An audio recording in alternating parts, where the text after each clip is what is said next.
I just realized I didn't change my background. I haven't fixed my chat thing there. There's a whole bunch of stuff I didn't get to do because I wasn't paying attention to things today. So hi, it's Monday, and I got to get caught up because I didn't really pay attention to the news that much this weekend. Lady Boomer and I did our little daycation over the weekend, which was what we call it when we just take off for a day, go to some small town and see what's there. And so we did that both on Saturday and on Sunday. And I'm going to do a video about that. It'll be in, I'll post it on this channel, but it's mainly this kind of stuff's made for my second channel, which is Marty's Big Journey, where we it's a channel that I had a concept for 2 years ago. And, but wasn't fully developed. And just over the last year, we're like, maybe we'll just do this where we go to some places and find stuff that's cool and show it to people. So that's what we're doing. And this is actually going to be the first video post on it, even though I've I have tons of footage from other times where we've done the daycation. But this one I said, I'm going to get this one out and actually edit it and put it on the channel. I'll put it on this channel and on the Marty's Big Journey channel. And actually, if you'd be so, well, when I do that, if you'd be so kind to subscribe over there, I just want to be able to put a custom name on it. That channel only has 79 subscribers right now. But I'm kind of excited about it because it's stuff that we love to do. And I have footage from, several different little towns we've gone to and found some really cool stuff. So hopefully you'll enjoy that kind of stuff. But here we talk about the news, and that's what we're going to talk about today. But today I'm going to be kind of reacting to it with you because I did not, like I said, I did pay a whole lot of attention to the news this weekend, but I did check out a whole bunch of stuff this morning, and we'll just pick a random few articles and go through them and do what we do, either laugh, cry, or grind our teeth as is necessary. How's that sound? So anyway, before that though, I got to play the intro, and we'll say good morning to everybody right after that. So Johnny, play the intro, please. Ladies and gentlemen, coming to you live from the Lucky Dog studio in a hidden location somewhere in the upper Midwest of the United States of America, it's a brother making his own way, but with all the wrong opinions. Welcome to the Morning Night Live with your host, yours truly, PDawg Knight. All right, let's stop the music. Good morning, everybody. Welcome to the Morning Night Live. I'm your host, Marty, also known as PDawgKnight on the internet. Welcome back to the Dawg Knight Channel. It is Monday, August 2nd, 2021, which is actually it's my parents' wedding anniversary, although my father's been deceased for about 10 years. But I always remember this day, and I always call my mom and just tell her what a great life I had thanks to those two people, because they adopted me when I was 4 years old, and lived a pretty decent life, got every opportunity that I could ever want to have growing up. My parents exposed me a lot of different cultural, athletic, just opportunities that I could not appreciate them enough for, and I'm very grateful to have had that life thanks to parents who adopted me. And then later in life, I met my natural parents, who I've also come to know well, and they're good peeps too, and I really appreciate them. And you just gotta be appreciative of what you have. Nobody has a perfect life. But you certainly can have a good life depending on what your efforts are and what you do. I know some people have issues through no fault of their own, but you can always make life better if you strive for something. So anyway, good morning. How's everyone doing? Let's say good morning, everyone in the chat, since you guys are obviously bound and ready to go. Bound. I don't know if you're bound. That's kind of That's kind of kinky there. Anyway, good morning. First in the chat, Somnambul Nation, who gets the bell. And we're so glad you're here. And yes, you were first with the big first up there. Also, good morning, Spud Gun. And good morning, Justin Anderson. Hello, Selecta Boy. Yeah, boy. And also, Jonathan Peterson. Kesler's in the house. Did I read the document you sent me? Did you send it to me via, did you send it to me? Was it DMs? Oh, no, I haven't read that yet. Yes, I do have that. In fact, I'm going to open it now and we'll see how it might. Oh, okay. This is this is some publishing from the government, the UK.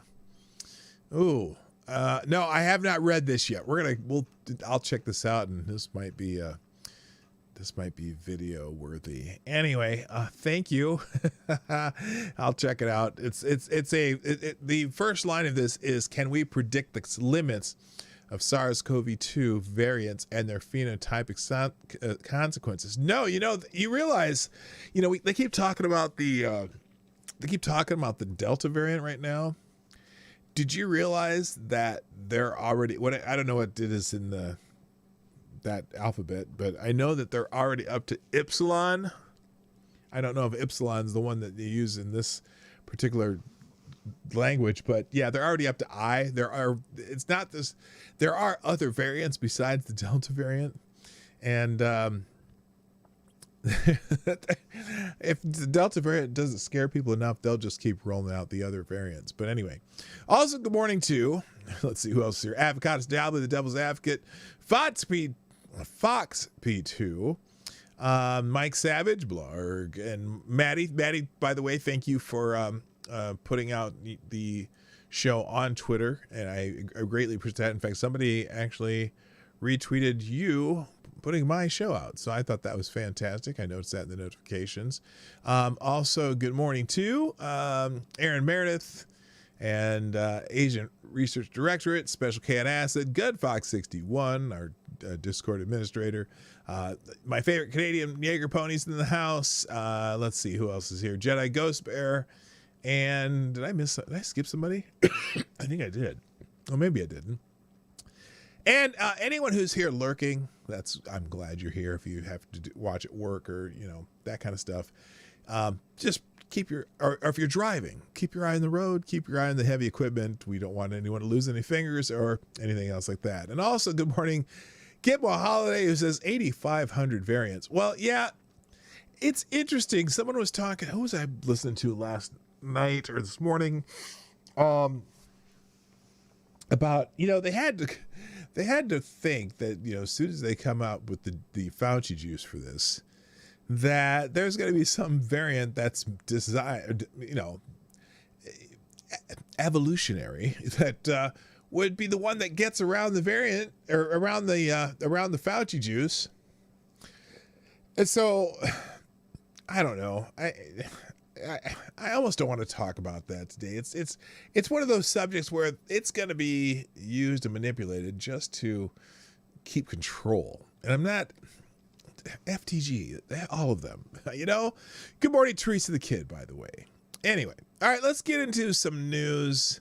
I'm going to go to just several different sources. Now, the first one though is just the first thing that caught my eye on Twitter this morning. So I'm going to go to Twitter. I'm going to go to the Discord. I'm going to go to my favorite Apes of Spades. I'm going to go to Minds Gab, Parlor, and so on and so forth. So we're just going to find something in each of these. And most of these are going to be random. I'm not choosing them by the topic or the genre of the topic.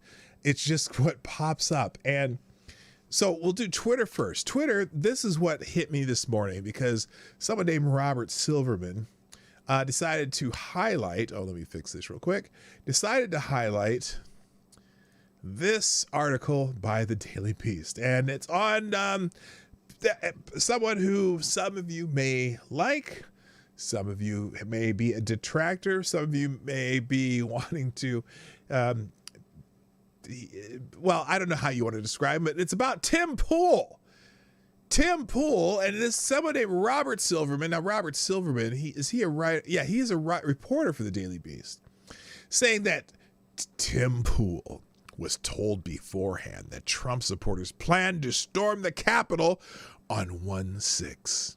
He kept it secret from his 3.3 million YouTube subscribers while pushing election conspiracy theories and whitewashing the far right paid Pool $600,000 in August 2020 alone.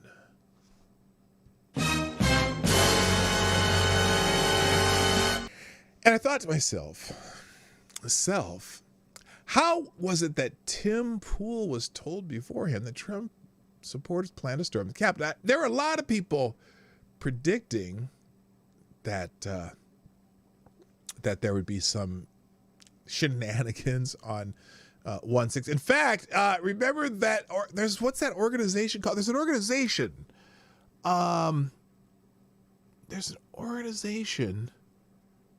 What are they called? The FBI. The FBI had information that there might be trouble at the Capitol that day too, and they did nothing to stop it. And now, granted, he kept it secret. So I thought I'd open up this Daily Beast article. We start with that. U.S. women's soccer team, you deserve to. Oh, no, did they lose? Hold on. Because I know they made it to the medal round or medal game, but did they lose in the semis? Hang on. U.S. women's soccer. Did they lose? They lost, so they're not going to medal this year. Oh, and the U.S. men win the Gold Cup this year. Did they? I'm not sure. I didn't know they won the Gold Cup. Anyway, so they lost in the semifinal, so they're not going to medal this year. That's unfortunate.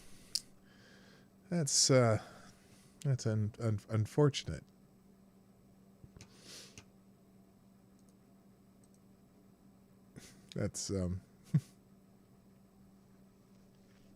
unfortunate. They lost to Canada. Well, oh, Canada.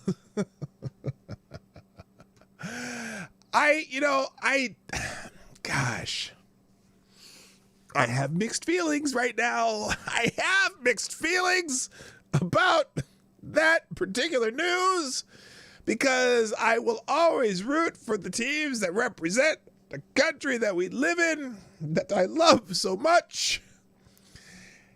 And I would like them to win medals and win. They are in the. I guess they would be in the bronze match, so they could medal. I'm sorry, this is the semifinal, so they will be in the bronze medal match.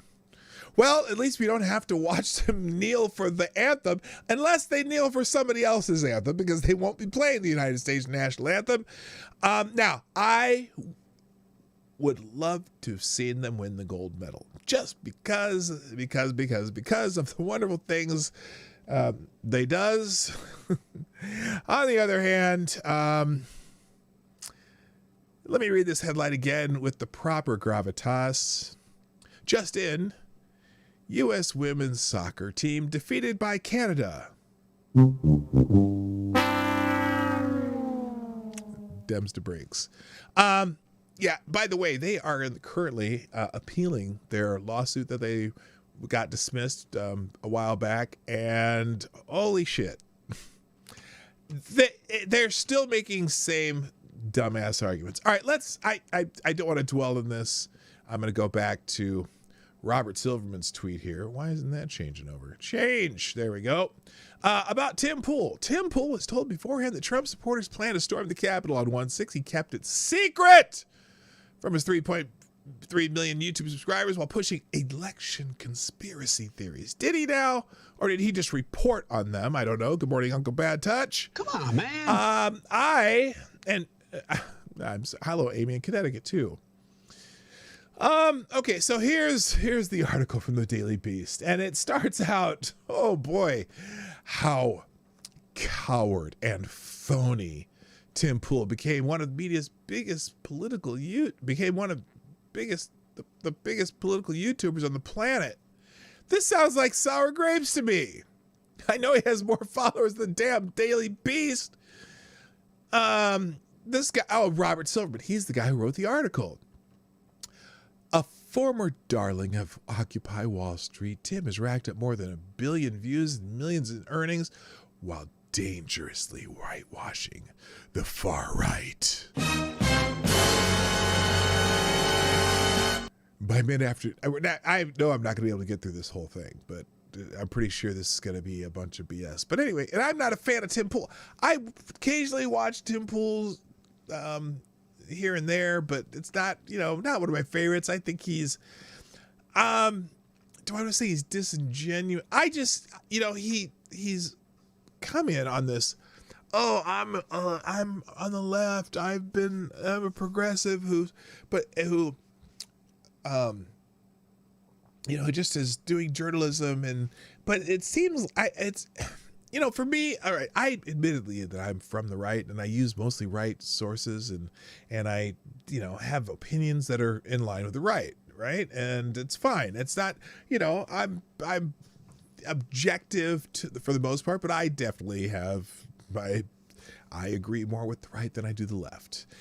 Tim has been the guy who has always said, "Oh, I'm a leftist," but here's some right news that I either agree with or promote, and all his sources are so, are the same sources that I read, even though I read.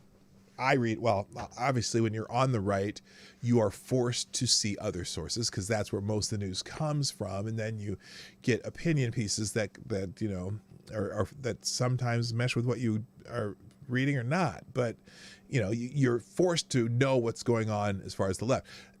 With the left, mostly it's all the mainstream news tends to agree with you too, so you don't even, whether and if it's even farther left, it's still the people in the mainstream news kind of agree with you, so it's hard. It's you don't get they can't make our arguments as well as I can make their arguments because we're bombarded with most of the news sources being from the left. So we can always tell both sides. I don't think as many people on the left can tell the right.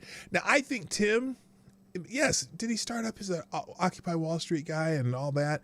Yeah, but maybe it's just that he sought out sources that didn't necessarily agree with him. I don't know. I don't think he's, someone said the word disingenuous. I feel that way. I don't dislike Tim Pool, but I guess I take him for what he is. Anyway, by mid-afternoon on January 4th, it had become increasingly clear that a slew of far-right actors were gearing up for violence at the Capitol.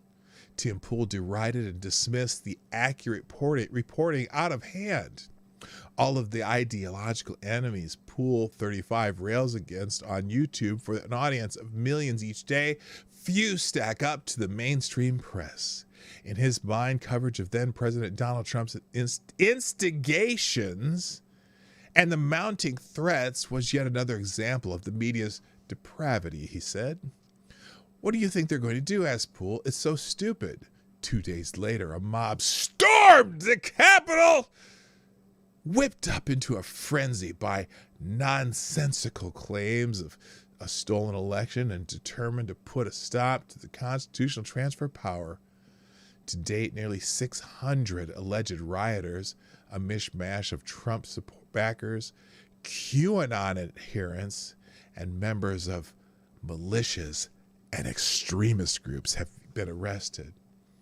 Throughout the fall of 2020, the wildly successful YouTube pundit had spent countless hours hypering the blinkering legal strategies and half-baked fantasies about voter fraud animating the online right. At the same time, in each video, Pool tried to separate himself from the hardcore conspiracy theorists. After all, he was just commenting on the news. This is, what this hit piece is? I can already tell this is a hit piece trying to get him not kicked off of YouTube. because that's what they do. That's what this is all about. This is the Daily Beast screaming at the powers that be at Facebook and YouTube and Twitter too. We need to ban Tim Pool. That's what this is. I guarantee you. Hello, Maniac Man. Nice to see you back.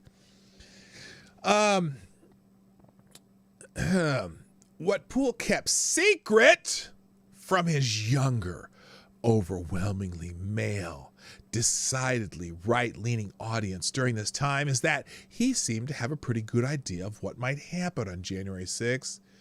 Dude, I've had messages from people saying they've already got plans to rush to D.C. as soon as November 3rd goes chaotic, Pool said in early September during a recorded conversation reviewed by the Daily Beast.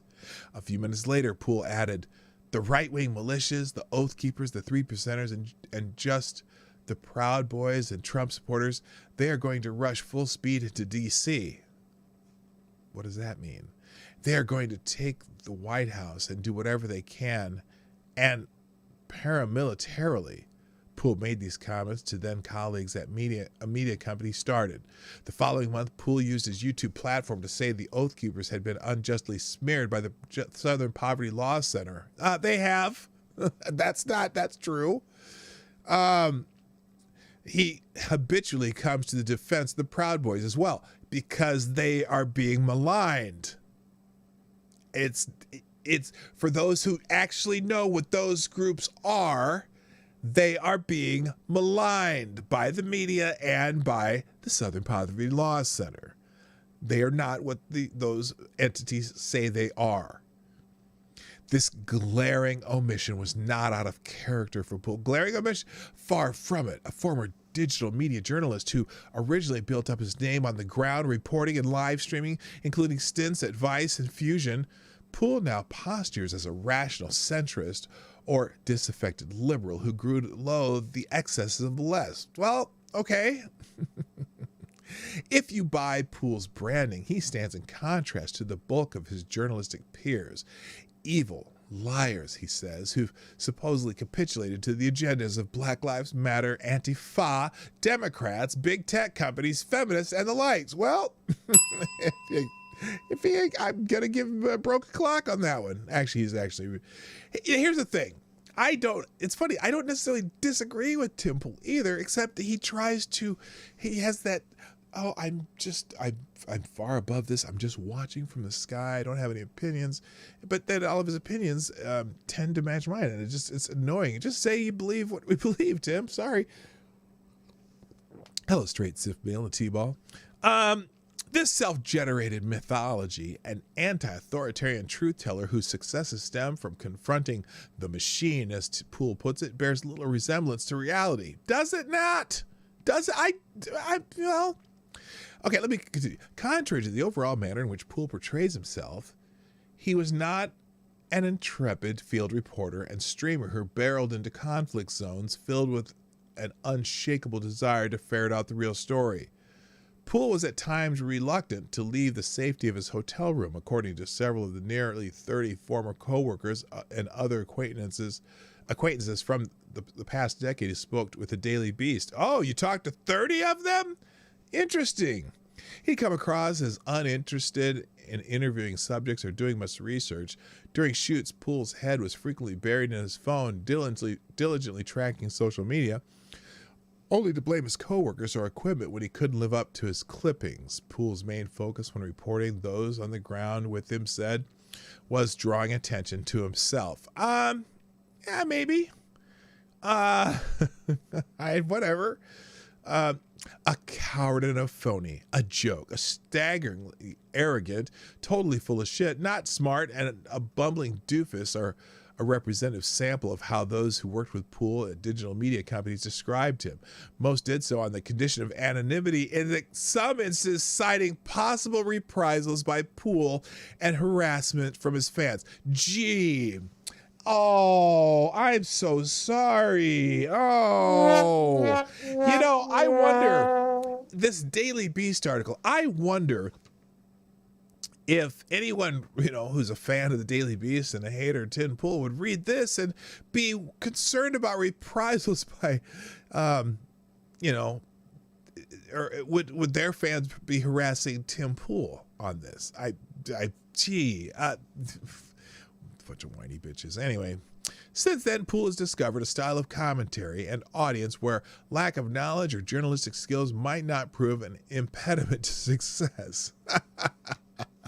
And you're what's your name? Robert, you're writing for the Daily Beast. Of all places. That's funny. In some ways, incuriosity and incapacity serve as value attributes in this medium, not solely because of the political valence, but thanks in part to how YouTube itself functions. It's a hit piece of YouTube. Oh, look out, Tim. Look for strikes now. This is what they're going to do. Rewarding the kind of high volume, sensationalized, and sloppy churn Pool specializes in. And it has made Pool exceedingly rich and one of the most watched independent YouTube political pundits in the country. Over 3.3 million subscribers. I wonder if they would describe Cenk Uygur in the same way.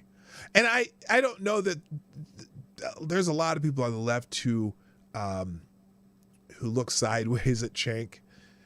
But is this the same kind of article? Could they write this exact same article for Cenk Uygur?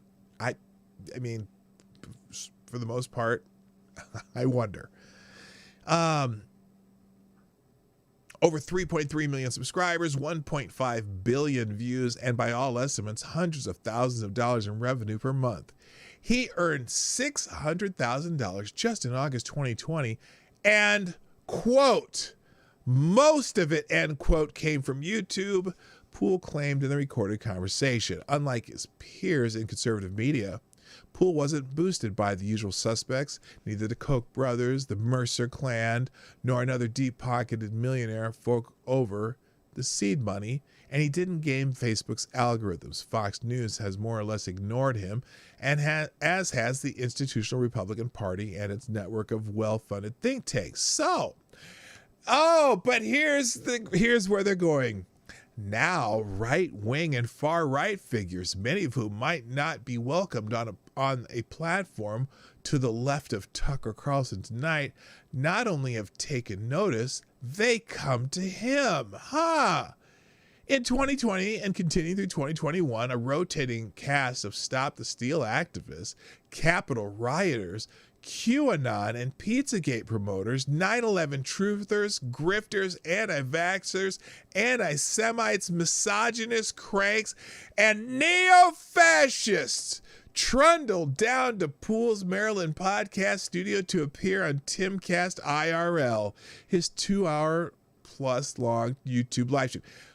Wow. Is that who I've seen some of these occasionally watch his show. I'm wondering who the Stop the Steal activists, Capitol rioters, QAnon. Oh my gosh, this is a hit piece. This is a hit piece. Holy shit! Their Pools allow them to peddle their wares before 6-digit audiences and receive very little, if any, pushback. Really? I don't think that's possible. Do you know why? Because YouTube wouldn't allow it. Oh my God.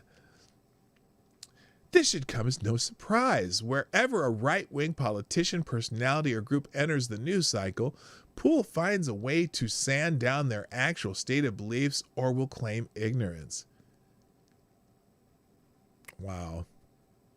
Business is booming per Pool with dozens of employees on payroll since April, a prominence made possible in no part by YouTube promoting his work to its front page.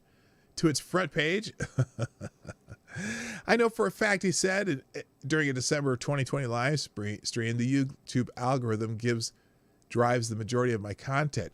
Well, the algorithm he has 3.3 million followers and people like to watch his show.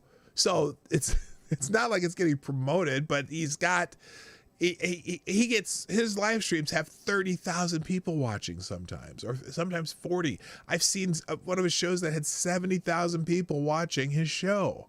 So if there's that many people watching his show and they hit like, yes, the algorithm's going to promote that.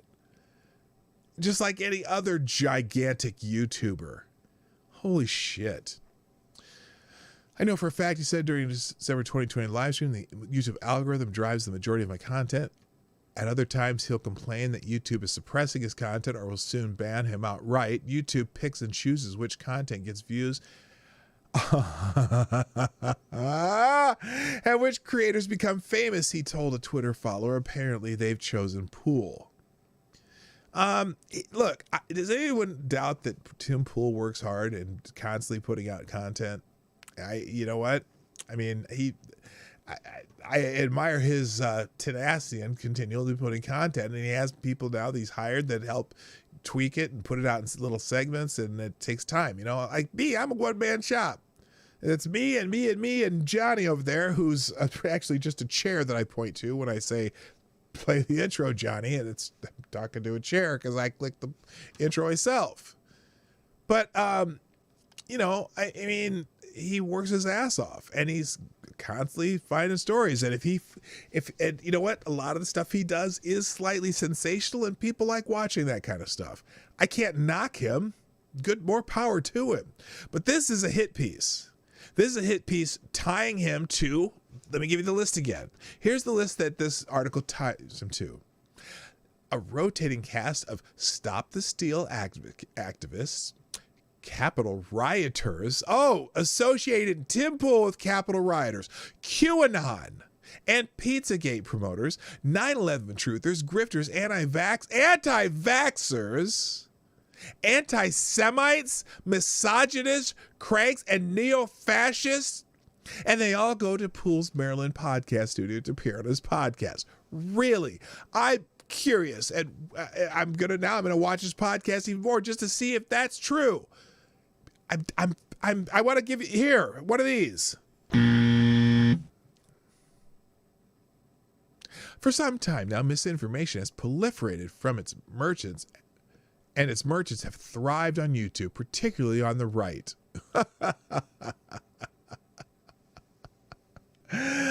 Oh my. As if there are no big left misinformation merchants. 3 years ago, Pool's channel was included in studies. Oh no! Oh no, they did it! They're gonna talk about that study that had all the little lions and how YouTube radicalizes you. Here it is. For some time now, 3 years ago, Pool's channel was included in studies. Oh my God, I'm going to open that one. About how YouTube,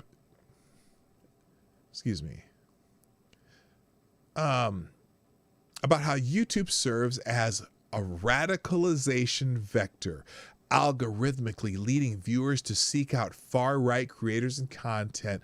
But his evolution indicates that YouTube doesn't just impact audiences.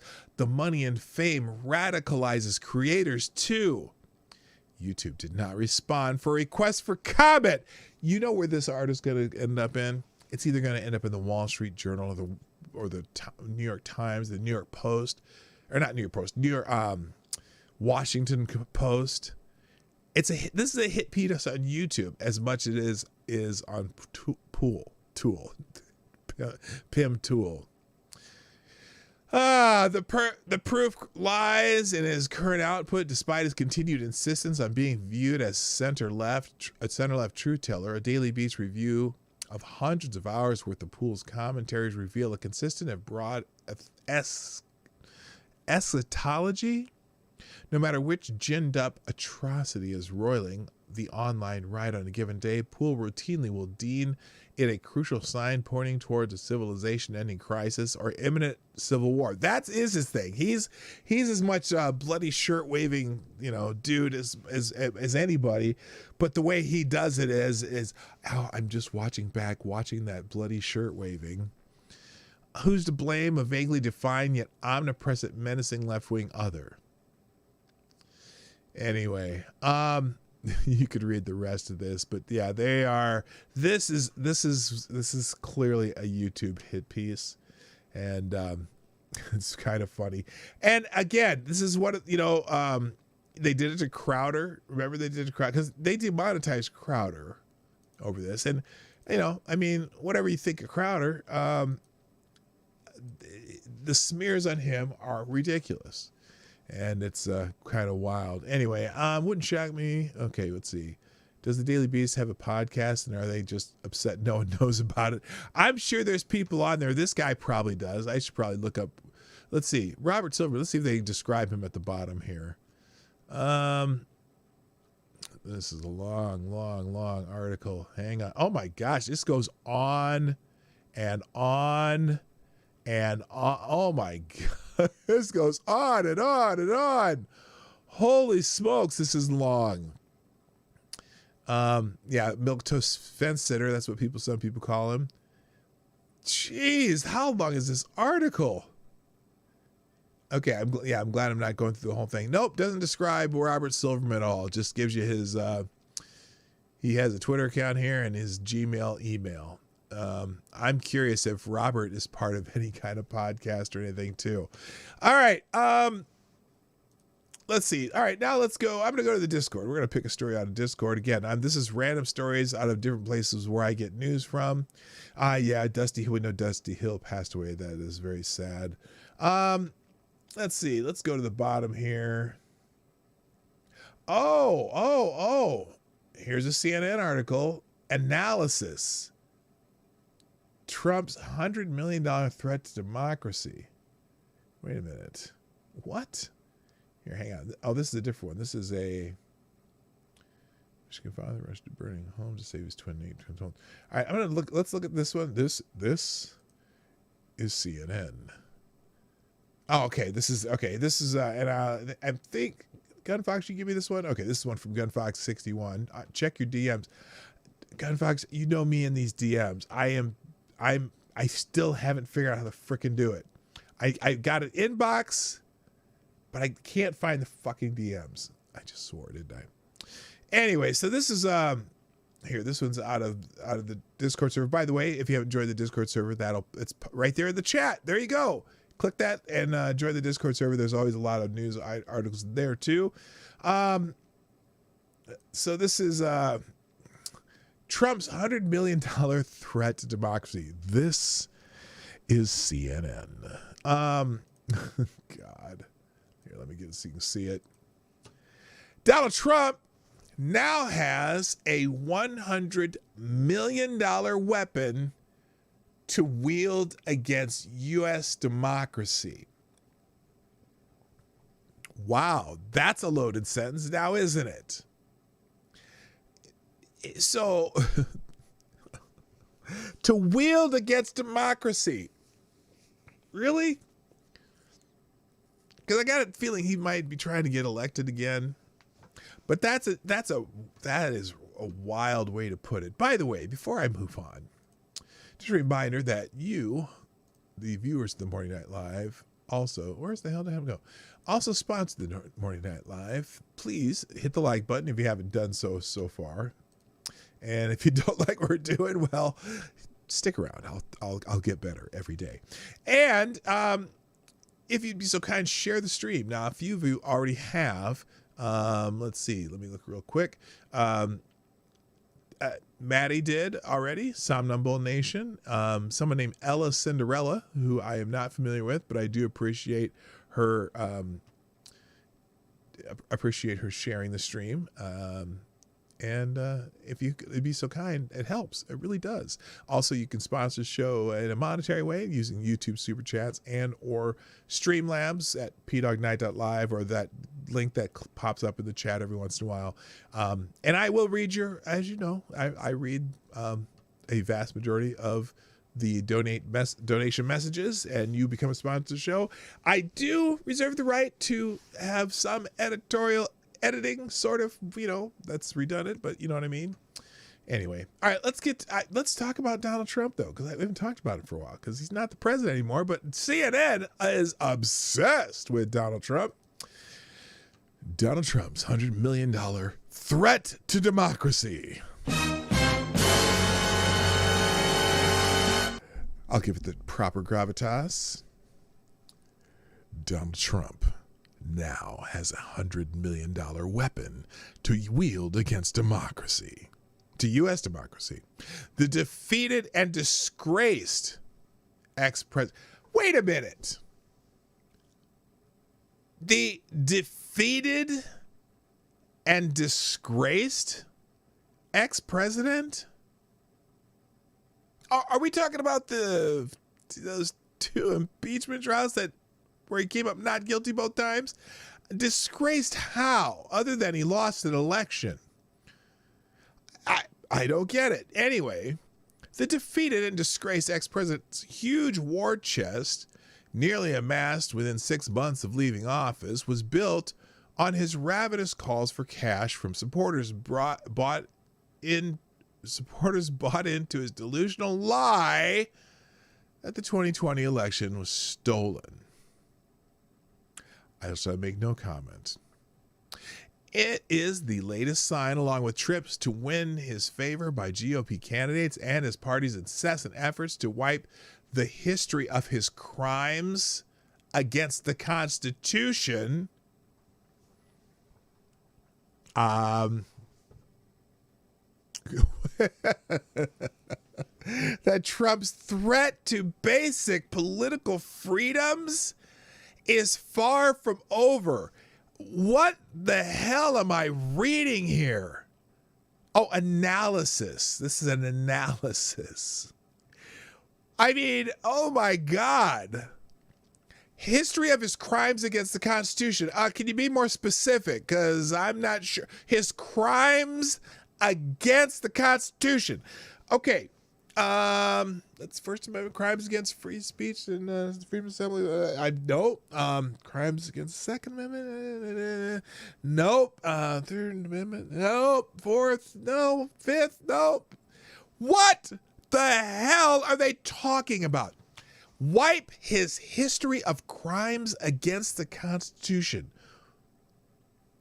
Good Lord. And his threat to basic political freedoms is far from over. You know what? If he's amassed a war chest to do a campaign and then he campaigns and then people vote for him, is that a threat to basic political freedoms? I'm sorry. I'm trying to understand where this is going. I'm going to keep going. It takes a little imagination to know what Trump will do with his funds, which are likely to grow significantly in the months ahead. Okay, you know, I'm on that, like, somehow I got on his, like when they send you fundraising text message list. Holy shit, do they send out a lot of text messages. The only reason I don't stop it because I'm just curious how long they're going to keep doing this. But they are constantly raising money, just telling you. All right. He folded the Constitution when it clearly says do not fold. That's funny. Now that's some funny shit there, AD. It takes a little imagination to know what Trump will do with his funds, which are likely to grow significantly in the months ahead. Barely a day goes by without him spitting more outrageous lies about election fraud. Last week's new revelations about his efforts to pressure the Department of Justice over the election he lost, and more disturbing details of the January 6th attacks that emerged. What details of the...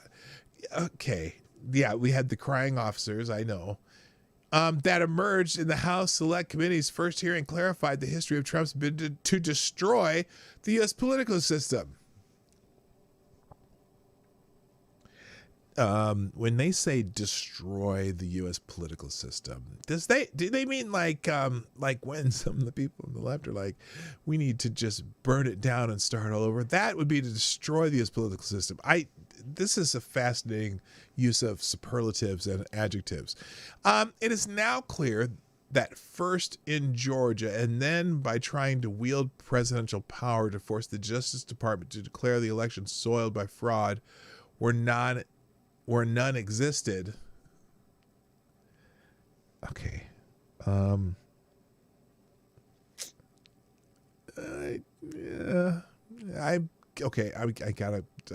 Zip it. The ex-president sought to incite a coup to stay in office. Did he? Or did he just want him to count votes? And incite a coup? Really? When that failed, he called a mob to Washington, incited it with false claims of voter fraud, and then it invaded Congress, obliterating a peaceful transfer of power. Did it though? Did they still vote 2 days later? Was there still an inauguration of a new president? Do we have a new president now? Because they say obliterated a peaceful transfer of power. It's weird because the transfer of power did happen as scheduled, and it was peaceful when it happened. Did they incite these nuts? I'm curious. Hello, Jaded Emerald and Renee Mayette, by the way. I am curious how it obliterated a peaceful transfer of power, because we had the transfer of power was peaceful. I'm just saying. Now, some of the knuckleheads on January 6th did stupid shit. I'm not saying that wasn't it, but the peaceful transfer of power, yeah, did you want them to transfer it a little earlier here? Anyway, Trump's assault on the values underpinning the Constitution did not end when he left the White House. Ever since, he has made acceptance of his massive election confidence trick the entry point for many Republican candidates seeking his valuable endorsement in the midterm elections next year. The House Republican Party has become a vassal for his extremism. What extremism? I'm sorry. Even when he was in office, what was extreme about Donald Trump? I don't know. Including with its absurd whitewashing claim that Speaker Nancy Pelosi, rather than Trump, was responsible for the worst attack on the U.S. Capitol in 200 years. Responsible for the attack or responsible for the lack of security in the area that day? That's my question. And the worst attack on the U.S. Capitol in 100 years? Again, with the bullshit hyperbole. The worst attack on the U.S. Capitol in 200 years?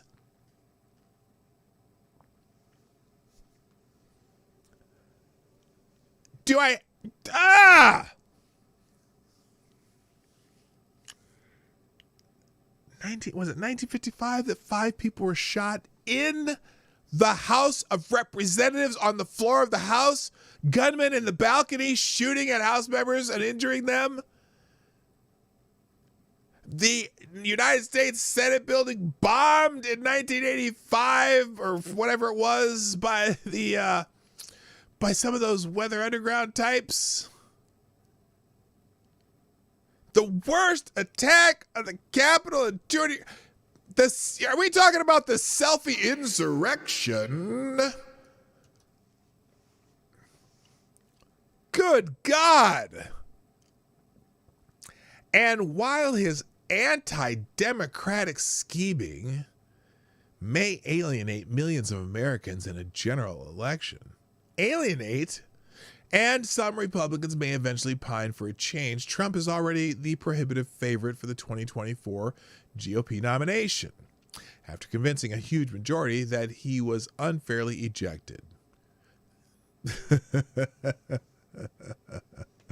Republican-run states have hurriedly rewritten election laws in a way that penalizes Democrats. Oh, how?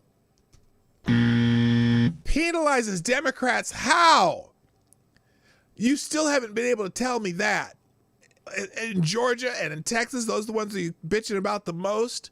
Please tell me how those penalize Democrats. And it would make it easier to overturn the result next time if Trump were the candidate and he was again rejected by a majority of the voters. Really?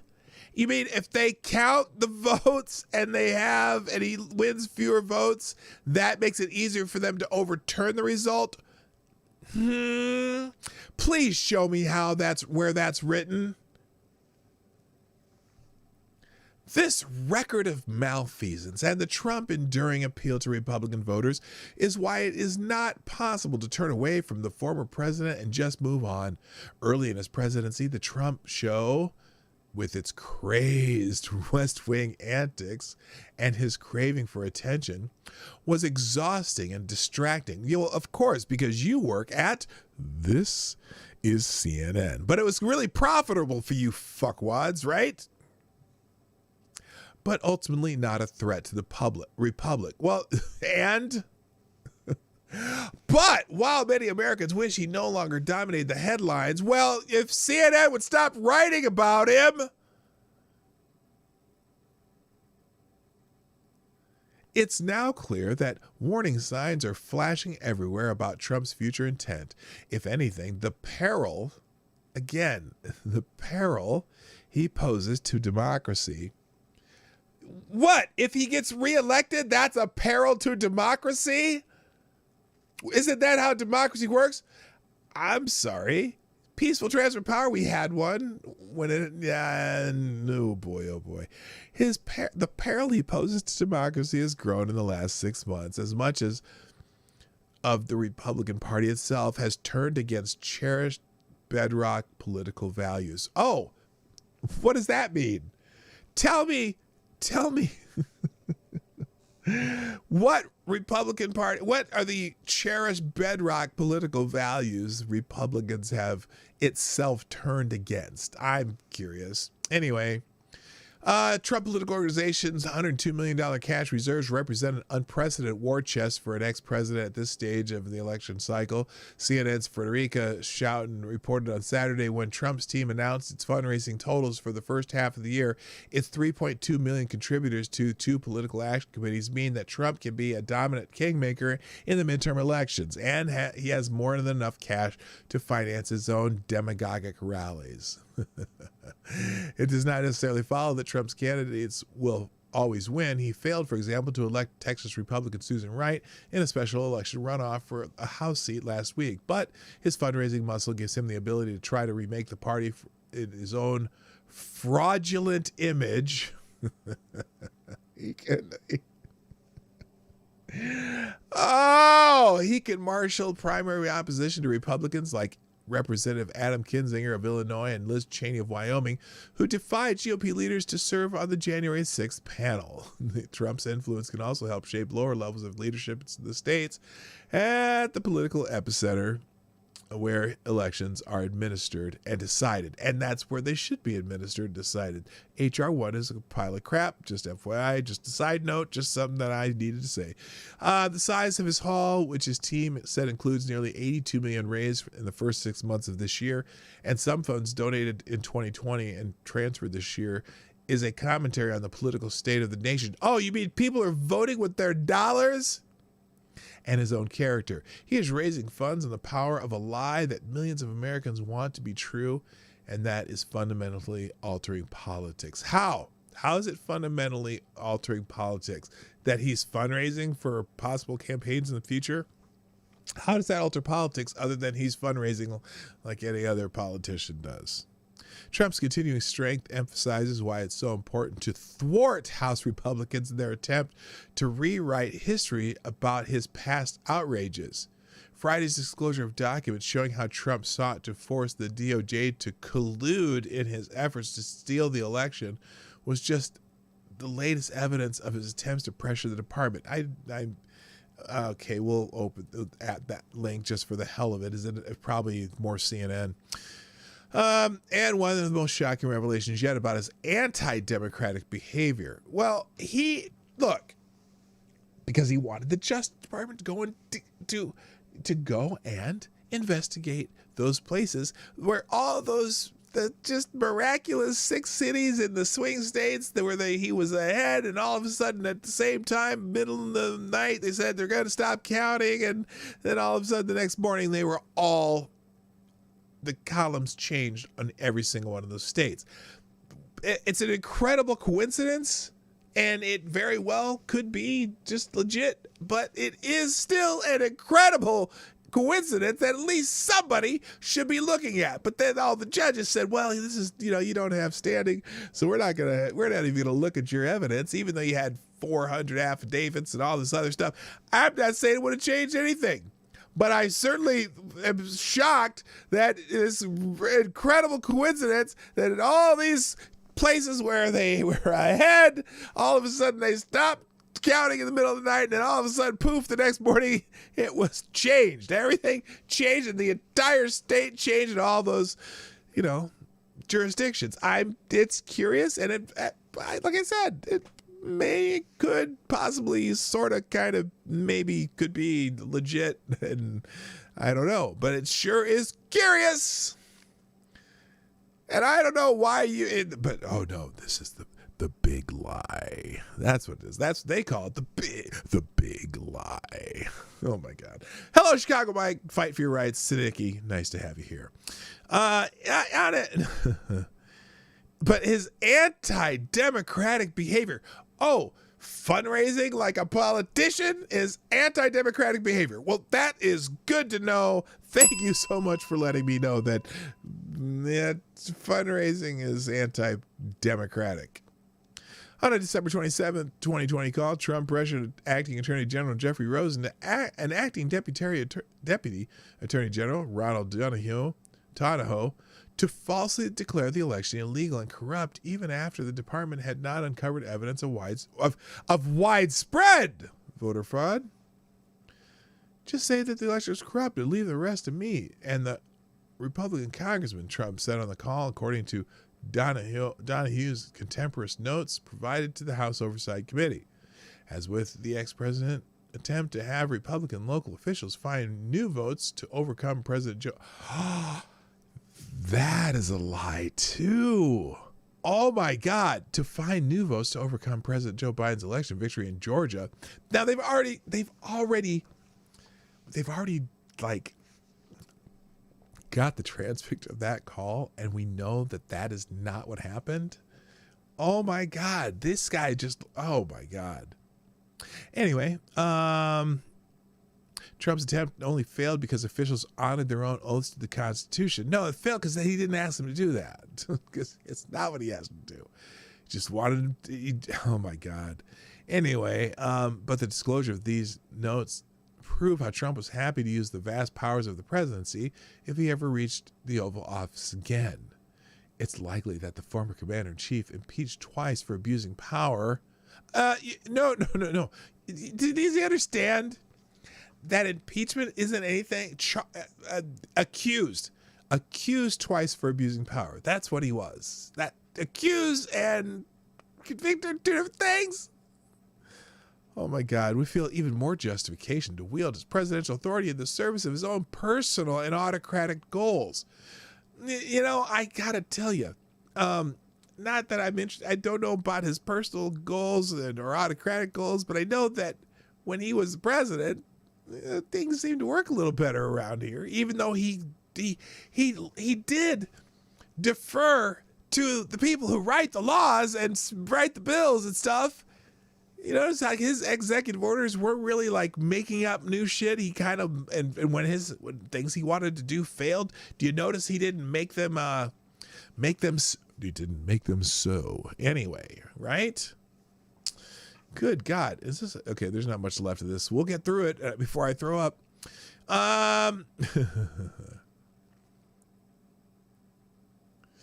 Let's see. And even if he remains in the political wilderness, Trump's well-financed claims of voter fraud will continue to corrode the political system and damage faith in democracy in multiple and possibly even violent ways among his millions of supporters. Oh, the possible violence. Oh, do you worry about possible violence when other things tend to go awry in our country? I bet you don't. A new Trump presidential run based on claims that the previous election was tainted by widespread fraud would infect yet another election with mistrust and further weaken faith in the country's system of democratic government. Yeah, because if he won, you'd be just like in 2016 saying, oh, this is an illegitimate president. That's what they said back then. One of the keys to the ex-president's appeal to his supporters and the central facet of his political method is his relentless assault on truth day after day. His banishment from social media hasn't stopped the exhaustive efforts to get his message across. On Sunday afternoon, for instance, Trump issued a raging statement through his Save America PAC filled with his usual parade of flagrant lies about the election. We'll see. Even the Justice Department has no interest in the crooked and corrupt 2020 presidential election. They are only interested in hurting those who want to reveal how totally dishonest it was, Trump wrote. Well, no comment. I can't go the rest. They talked to Adam Kinzinger. Oh, yay. Here, I'll just finish this with his quote. If it's anybody that talked to the president, they could provide us. Wait a minute. This is something else. They're talking about the investigation here.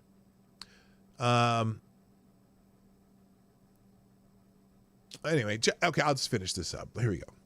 As the Delta variant of the coronavirus plunges the U.S. back into a long battle against the pandemic, the Justice Department notes did not perhaps get the attention they deserved on Friday. But in many ways, the revelation represents a missing piece of evidence that completes the chain of events dating from Trump's immediate post-election attempts to claim election fraud through his pressure on the states to change the results and the violent uprising against the certification of Biden's win on January 6th. The fact that this aspect of Trump's behavior was not previously known bolsters the argument that despite the GOP's success in derailing an independent bipartisan commission into that mob attack and the reason it occurred, the selection committee appointed by Pelosi is hugely important. No, it's political theater that has zero dissent on it, and so but it'll make all the right headlines on places like CNN. While the Justice Department evidence fills in the blanks about what the ex-president was doing before the insurrection, the powerful opening hearing of the committee last week, with its harrowing testimony from police officers about being beaten and abused by Trump supporters, comprehensively debunked the idea that the mob was engaged in a peaceful protest. It was a loving crowd, as Trump has claimed, or the whole crowd was not peaceful. Is that what they're saying? Because I watched it. It was mostly peaceful protest, and some people got out of hand. In fact, I have some footage. Hang on a second. I just happened to have bookmarked some footage from the peaceful protest that happened. Let me show you this real quick. Let me see if I can find it. I have it in my bookmarks. It's right here. Look at this. This is amazing. Here, I'm gonna put it full screen here for you. Come on, okay, hang on. All right, here we go. Pause this. Put it full screen. Yeah, here's a good example of the peaceful protest, and I got to show you. Watch this. I mean, notice how it's mostly peaceful, but then there's a bunch of people fighting with the police. Oh, they're throwing rocks and bottles. They're shoving police officers. The police are trying to push them back. There's all kinds of rocks and bottles being thrown. And, oh, wait. Hold on. I'm sorry. This is not at the Capitol building. Oh, this is the White House. Remember when they tried to breach the White House? This is people fighting police near the White House. They're throwing bottles. They've arrested someone over there. Boy, they have a lot of security for this one. I wonder why they didn't have this much security at the U.S. Capitol. I'm just curious. Anyway, all right, you guys can. I'm going to leave that up because I do want to check one of the sources. Thank you, Gunfox61, for putting that on the Discord. I know your goal is to raise my blood pressure to dangerous levels, and you know what? You kind of did. So there you go. Good morning, Sarah. How you doing? And Ryan himself is here too. All right. Let's let's go do a quick scan of some other sources, and then we'll call it a day. Let's go. All right, so I'm gonna go to my 5. I'm gonna do one from each of my 5. Oh wait, what happened there? Okay, yeah, mines. And we'll just pick the first article from each one. Cloud Hub, because if you're on these platforms, there are people who post a lot of stuff here. That's Parler and Getter. All right, so let's see. Oh, now the only problem with Gab is I don't really follow anyone on Gab. Let me see if I can find something on my timeline here. Or do people not even post on Gab? Well, okay, that is all right, my timeline on Gab is pretty much just me because I don't follow enough people there. And it doesn't look like doesn't really look like any one of these people post. Well, Uncle Hotep posts here occasionally. Hard Bastard does. Blonde and Matt do. Well, let's see if Blonde and Matt. I don't think Matt posts anything here. Matt Christensen, I don't know if he posts much here. He just posts his show kind of like I do.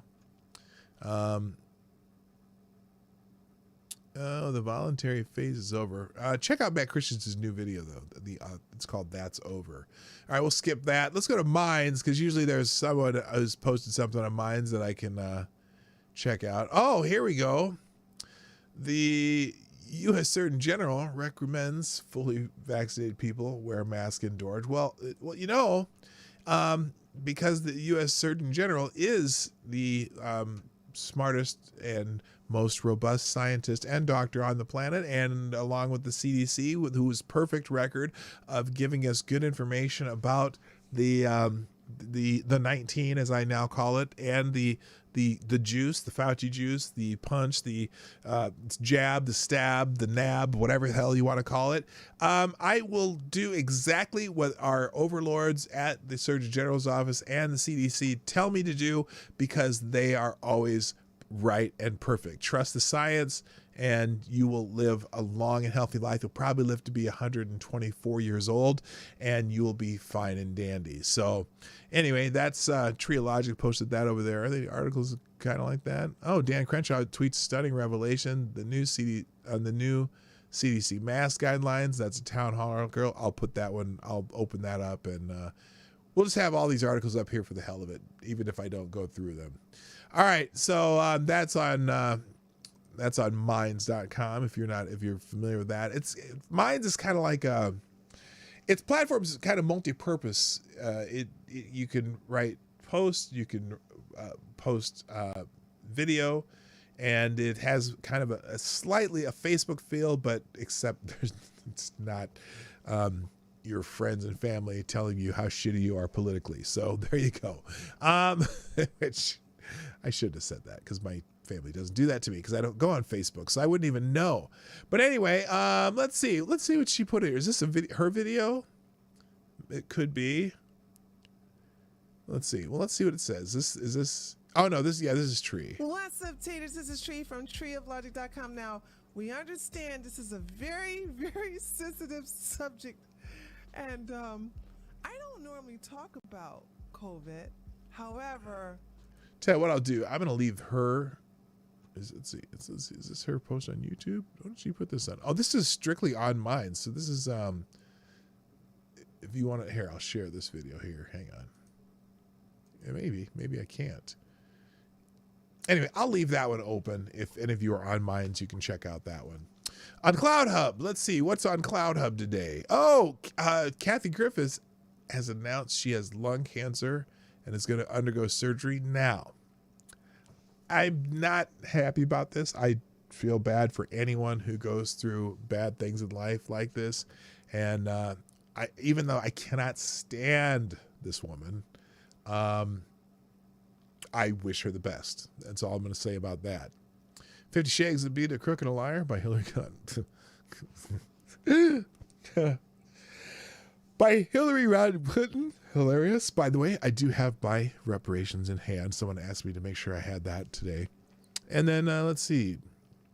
Oh, this CCP wiped out $400 billion of your money. Well, Well, these are all videos anyway. Oh, Deb's witch hunt on Trump's taxes just backfired and uncovered $1 million refund. Oh, let's check this out. From some place called LifeZet. Never heard of it. This was, because remember, there's a judge who recently approved that the Congress could get information on Donald Trump's taxes. I don't know if this is the Supreme Court, but whatever. They said that they could get his taxes. So now it's going to be interesting to see how long before they leak his taxes. But let's see. This is from August 1st. The Democrats have launched yet another probe into Trump's taxes, and it has already backfired on them big time. According to reports, Trump is now owed a refund of $1 million from his skyscraper in Chicago. What a strange turn of events. Here it is from Business Insider. Former President Donald Trump is owed a tax refund of $1 million for his Chicago skyscraper, but local officials are trying to stop it from being issued. An Illinois tax agency ruled last month that Trump paid too much on his 2011 tax bill after the value of Trump's international hotel and tower rooms and retail space was over-assessed by the Cook County Board Review, the Chicago Sun-Times reported. The ruling by the Illinois Property Tax Appeal Board means Trump is owed $1.03 million, which would come from property taxes due to the city and other government agencies. Chicago public schools would lose out on about $540,000, according to the Sun-Times. The Cook County State Attorney General has since filed a lawsuit to block the refund. Why? It's his money, bitches. Give him his damn money back. They've sued to block the refund. When reached by Insider, the state's attorney's office said it was unable to comment on pending litigation. The dispute is the latest development in the story of Trump's taxes in Chicago. Alderman Ed Burke, the longest-serving member of Chicago City Council in history, served as Trump's lawyer for more than a decade. His firm originally filed the tax appeal, arguing the value of Trump's building had been overestimated. Burke, a Democrat, helped Trump secure $14 million in tax breaks on his Chicago skyscraper before parting ways with Trump's company in 2018. So there you go. He's supposed to get $1 million tax refund, and if they do not give him his tax refund, that should go to federal court. Thank you, Chicago Mike, with the $4.99 via YouTube Super Chat, who says MTV started August 1st, 1981. So yesterday we celebrated the 12 years of music on MTV. Very good, Chicago Mike. By the way, that day, August 1st, 1981, I was in one of my very good friends' basement, Brad.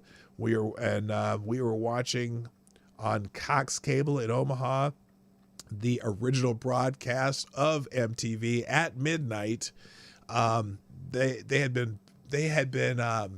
been hyping it for probably a couple months. They had the channel, but they didn't have anything on it. They were going to start their actual broadcast on midnight, August 1st, and they'd been hyping it for weeks with just these, if you're familiar with the Moon Man, but these kind of Moon Man cartoons and, the rocket ship launching off and whatever. And so me and my friends were like, okay, when are they going to, what is this and what the hell is going on? And then finally they said, yeah, this is going to be a new channel called MTV. They're going to start broadcasting on August 1st at midnight. And so we got on there and we got to see, we video killed the radio star and Pat Benatar. And I can't remember what the other ones were, but I remember those were the first two videos.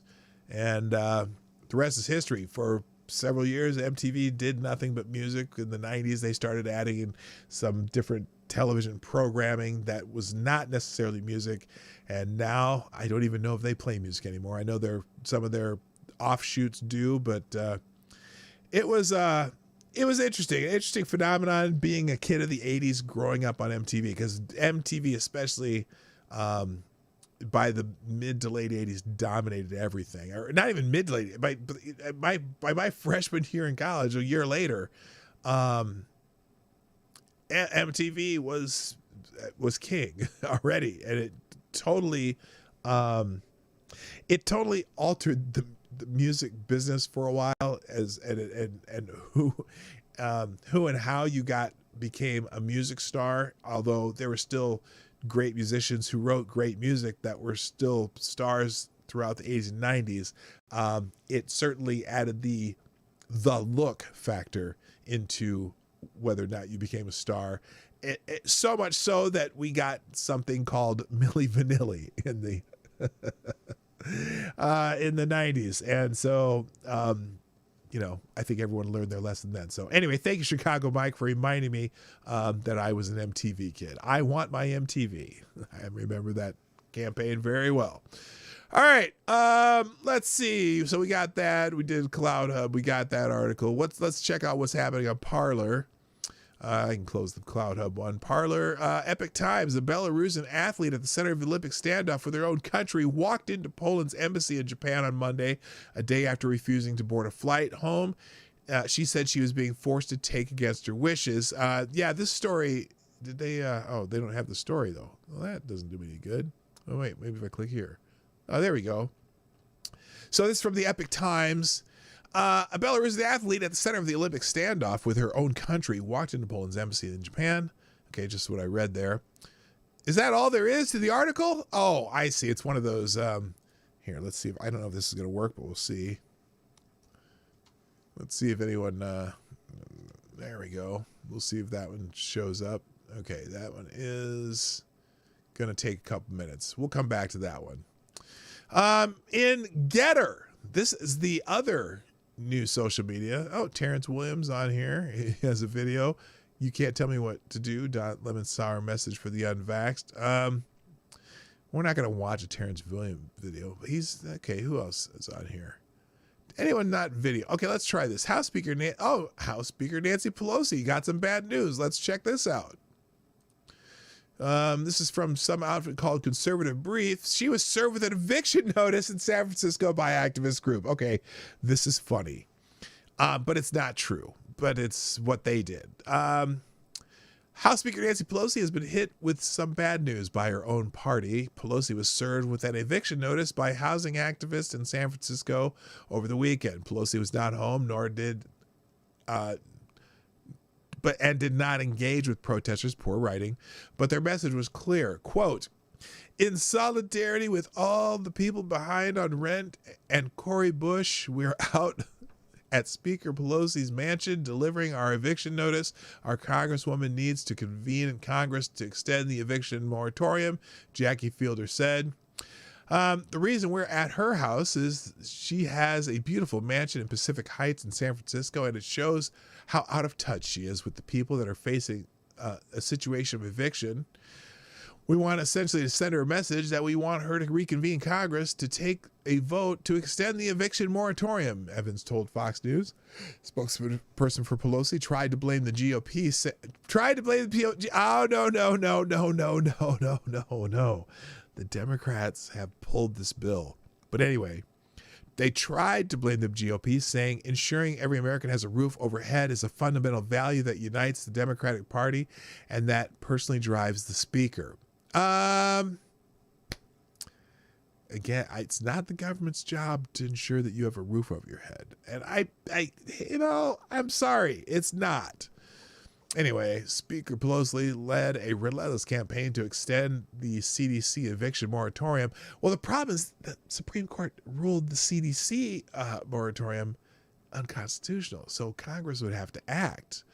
And anyway, in an act of pure cruelty, Republicans blocked this measure, callously leaving children and family out in the streets, Pelosi spokesperson. There's a lot of jobs out there. Speaking of which, all right, so let me just pop out of this. You can read that one yourself. I'll just leave it up. I'll leave it. It will be in the tab of news that I put out in the description every day. So I was in, first we went to a little town called Cannon Falls, Minnesota. There's a little waterfall there, and it's just a little town that has some interesting shops and has There's on the Cannon River, you can go kayaking or rafting down the Cannon River, and they have like a place you can start, and then you ride down the Cannon River, and then they'll have buses that come back up. We didn't do that, but we went to a winery, did some wine tasting. We went to a brewery, we did some drank some beer, and it's a craft brewery. They have 12 different kinds of beers they make there in-house on tap, and we tried a little bit of each one of them. And then we also went to a little diner in town that the person at the antique store recommended, and we like to do this. We like to just go to small towns, ask someone there what's cool to do here, and then we go do it. And that's what we did. We went to the diner, went to the brewery, went to the winery, and then looked at some historic buildings. We even had a beer at the American Legion in town, which is really interesting because nobody goes into American Legions unless they're truly local. And so we like to do that too, just to see what the people in the local people talk about. And actually we bought everyone in the bar a round of beer. But anyway, and then the next day we were in a town called Dundas. Dundas, Dundas, Minnesota. And my joke over the entire day, every time my wife would say Dundas, I would say, Dundas? Damn near killed us. Anyway, we were in Dundas, Minnesota. And we've been talking about how, I don't know if it was last week, we were talking about the minimum wage, right? And in Dundas, Minnesota, we went to a couple bars. Okay, one was Dawn's, and then one was called the L&M. And at the L&M in little tiny Dundas, Minnesota, little tiny town right near Northfield, Minnesota, which is a little college town, but there's Dundas to the south of there is just a little town called Dundas, and we loved Dundas. We enjoyed ourselves. We went to in fact, there's a brewery there. We checked out that brewery. We went to a cidery place, farm, and saw some historic stuff and walked along the river walk and everything. But anyway, Dundas, Minnesota. Now, we've been talking about the minimum wage and how who works for minimum wage anymore? Who, even without because they have the Fight for 15 thing, and in tiny little Dundas, Minnesota, at the L&M, little bar on the former Main Street. It's funny because the bars took over the old Main Street buildings, which you'll see when I make this video, because I'm doing a video about our little daycation, right? Little bar, Dundas, Minnesota. Sign in the store window, the door window to the bar. We're hiring. Evening, $15 an hour. Little tiny Dundas, Minnesota. They're paying $15 an hour. Start at $15 an hour to work in the bar. Now you would think, this minimum wage crisis, that, oh my gosh, we need to raise the minimum wage because no one's going to be paying enough. Even in little tiny Dundas, Minnesota, the little local bar is paying $15 an hour for someone to work there because they need people to come back to work. But in this article that we're looking at, they're talking about the moratorium on evictions, right? Now, here's the thing. Now, I know that a lot of people struggled during this pandemic and them shutting things down and, but do you think maybe if people were able to go back to work or are going back to work or would just go get the jobs that are out there, if I owned a property, and I know I had good tenants, but I know they were struggling during COVID, which fortunately we didn't deal with that. We actually sold our rental property before COVID, but I'm thinking about the property that we used to own. We used to own a rental property and we got rid of it. But if we had trouble with them, because we were okay during COVID, we both had to work still because we're essential workers. And had I think we would work. It's better to keep a good tenant that that can, work it out and pay you, than to try to get a new tenant.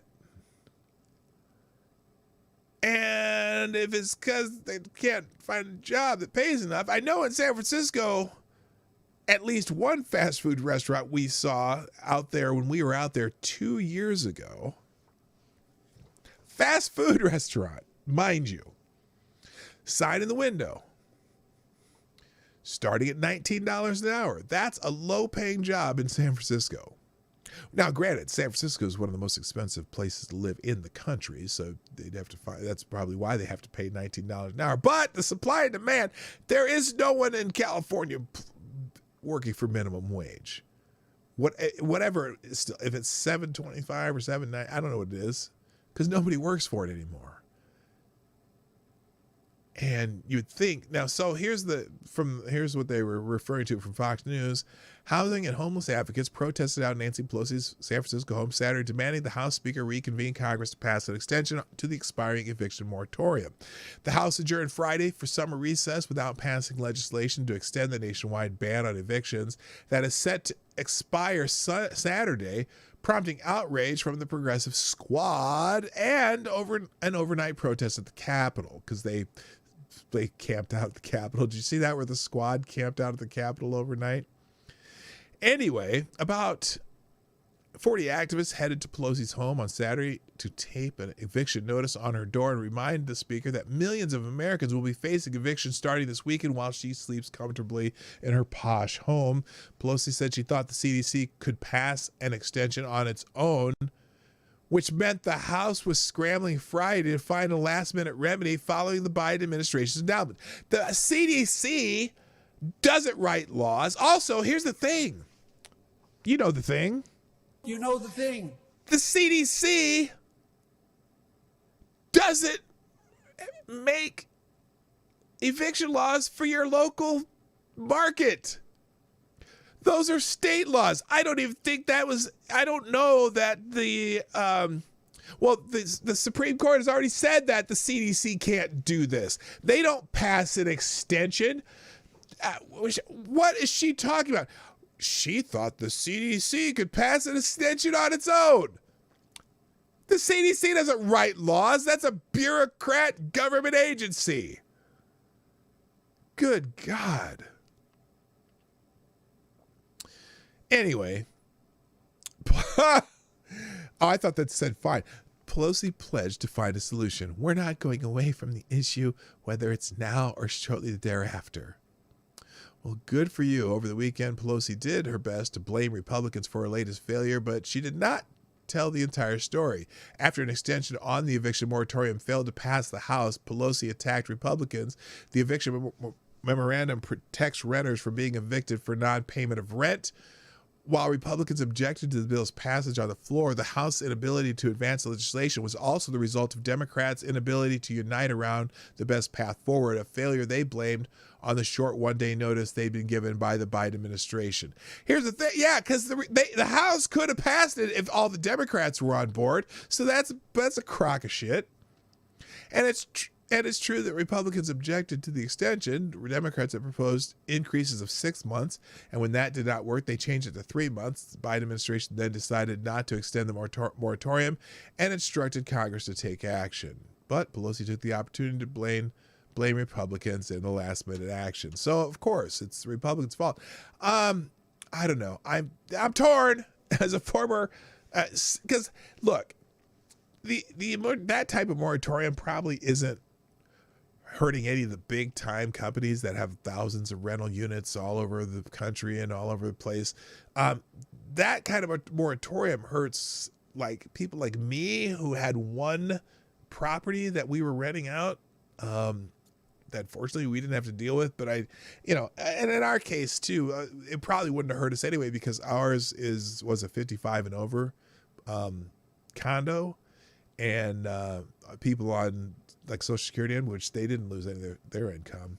Anyway, Wikipedia snippet gave me a little clip on Dundas. Dundas is a city in Rice County, Minnesota, United States. Population was 1,367 in the 2010 census. Dundas is bordered by the city of Northfield. Yeah, Northfield is a town that has St. Olaf College and Carlton College and one other little small college there. And Dundas It's funny because we drive by the sign that says Dundas all the time, and we're like, never thought of stopping there. It's literally a tiny little town, so about 1,400 people. But the brewery there is outstanding, and I'll tell you more about that in my next video. Okay, that's going to be it for today. I'll leave these tabs open. I'll do my best to make it so you can access them if you're not on Minds or Parlor or Getter. Let's see, this came up, and also the article on the Belarus athlete. So this woman, apparently, she ended her trainers and whatever, they wanted her to compete in an event that was not her main event, and she apparently was criticizing her trainers or something. Here, we'll go through this before I go. Let's do this.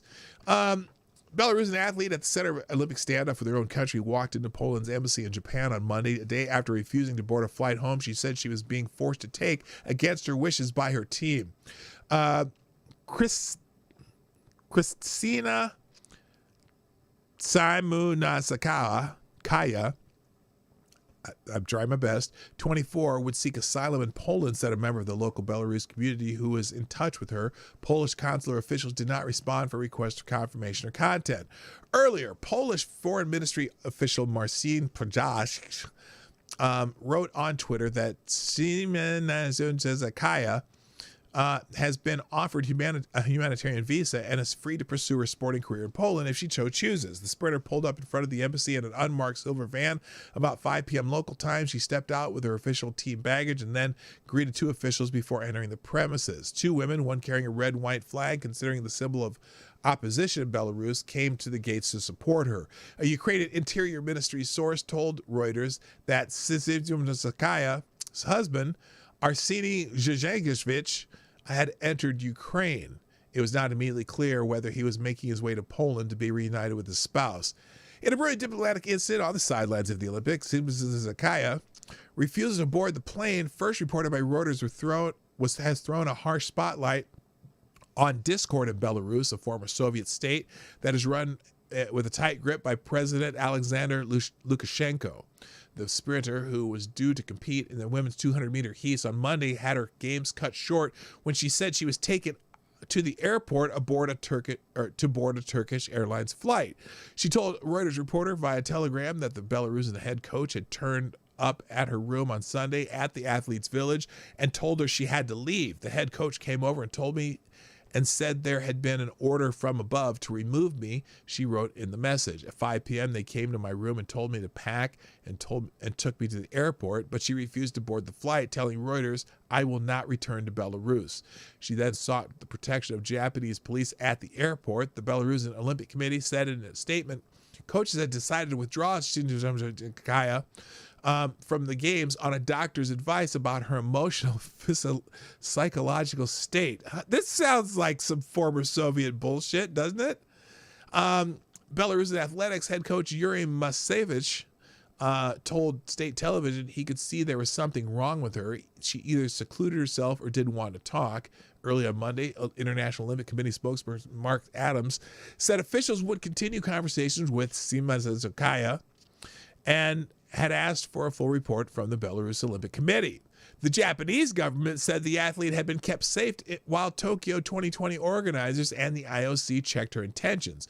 Japan is coordinating with relevant parties and continued to take appropriate action, said Chief Cabinet Secretary Katsunobu Kato, in response to a number of questions by journalists about what the IOC would do to ensure other athletes in the village were protected. Now, how? I want to know, protected how? Protected from their own delegations, from countries that might force them to go somewhere, or protected from their countries if they decide they no longer want to be a part of that country? I'm curious. Anyway, on Monday, the IOC spokesperson said it had taken a number of actions against Belarus's Olympic Committee. So, in this case, protecting her from her own Olympic Committee in the run-up to the games following nationwide protests in the country. Oh, I see. In March, the IOC refused to recognize the election of Lukashenko's son, Viktor, as the head of the country's Olympic Committee. Both father and son were banned from attending the games in December. Okay, so that's a little Olympic drama that maybe you didn't know about before now, but you know now, and now you know. So that's going to be it for today, people. I'll try to be a little more on top of things tomorrow. Thank you, though, for being here. If you like what we do, please hit the like button, share the stream and all that stuff. And you can sponsor the show in ways that are told down below. Thank you, Chicago Mike, for sponsoring the show today. Greatly appreciate that. But before you go, hit the like button, all that stuff. But it is time for me to go. So that's it. My name's PDawgKnight, and I'm out of here. Bye-bye. Hey, this is PDawgKnight, and thank you for watching today on the PDawgKnight channel. If you have an observation or remark you'd like to make about this video or my channel, I absolutely welcome you to write it in the comment section down below. I really look forward to hearing from you. And before you go, if you like what you saw but you're not already subscribed, please make sure you hit the subscribe button and definitely click that bell that pops up afterwards so you'll be notified when I post new videos or when we go live. I broadcast my live show, The Morning Night Live, Monday through Friday at 10 o'clock Eastern, 9 o'clock Central. A special thank you to all the supporters of this channel who share our videos on social media and who make donations through Streamlabs, YouTube, Venmo, and Cashapp, which are all linked in the description down below. Thanks again, and until next time, I'm PDawgKnight, and I'm out of here.